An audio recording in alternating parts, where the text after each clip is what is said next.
পুকুরে দুপুরে স্নান শেষে বাড়ি ফেরার সময় জাতীয় সড়ক পারাপার হতে গিয়ে স্কুটি ধাক্কায় আশঙ্কাজনক 61 ঊর্ধ্ব মহিলা কাজল দাস স্বামী মৃত সুশীল দাস।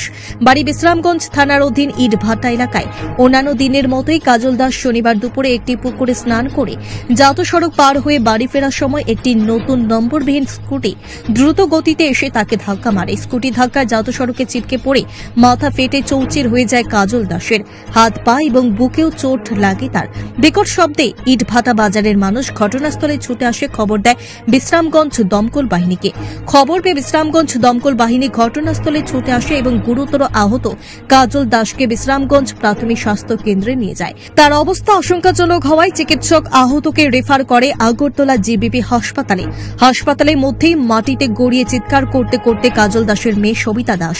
অ্যাক্সিডেন্টটা বিশ্রামগঞ্জ ইটভাটা, একটা বয়স্ক লোক মানে মহিলা ওই রাস্তা ক্রস করতে আসছিল, একটা আননোন নাম্বার মানে নতুন স্কুটি বাড়ি দিছে। ভালো, মোটামুটি ভালো ইনজুরি হয়েছে মহিলা নামটা কাজল দাস, বাড়ি ইটভাটা 61-62 কাছাকাছি। বিশ্রামগঞ্জ হসপিটাল আছে, বিশ্রামগঞ্জ ফায়ার স্টেশন।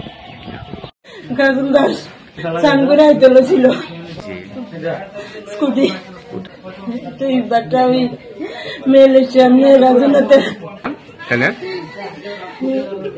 62 বছর সুশীল দাস। আমার বাবা মারা গেছে 3 বছর হয়েছে। আমার কেউ নাই দাদা, সবার সামনে দেয় নাই গো, আমার কোনো কিছু থাকে না। এরকম বুড়া কপাল লই আইছি। আপনি কি খুঁজছেন বিশুদ্ধ পানীয় জল? তাহলে আজই বেছে নিতে হবে অত্যাধুনিক প্রযুক্তি ও পরীক্ষা নিরীক্ষার মাধ্যমে প্রস্তুতকারী পানীয় জল একমি। বিশুদ্ধ জলে সুস্থ জীবনের মূল চাকাঠি।